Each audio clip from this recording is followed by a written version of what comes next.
IPL mega వేలానికి ముహూర్తం ఖరారైంది. Saudi అరేబియాలోని Jeddah వేదికగా November 24, 25వ తేదీల్లో మెగా ఆక్షన్ను నిర్వహించనున్నారు. ఐపీఎల్ వేలాన్ని విదేశాల్లో నిర్వహించడం వరుసగా ఇది రెండోసారి.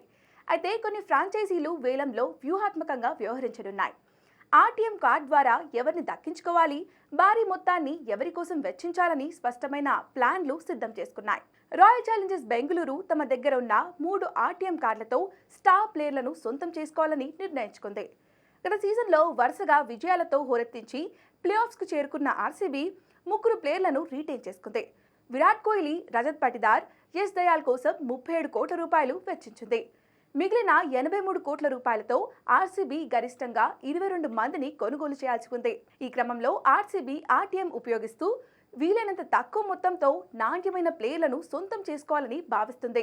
Glenn Maxwell, Faf du Plessis, Mohammed Siraj, Will జాక్సన్లలో 3 ప్లేయర్లను తిరిగి తమ గూటికి చేర్చుకోవాలని ప్లాన్లు రచిస్తున్నారు. ఈ నలుగురిలో ఆర్టీఎంతో 3ని దక్కించుకోవడానికి ఆర్సీబీ ప్రధాన వ్యూహంతో మెగా వేలంలో వెళ్లనుంది. ఒకవేళ వ్యూహాలు ఫలించకపోతే విజయ్ కుమార్ వైశాఖ్, అనుజ్ రావత్, మహిపాల్ లోమ్రాన్లలో కొందరిని కొనుగోలు చేయాలని చూస్తుంది ఆర్సీబీ.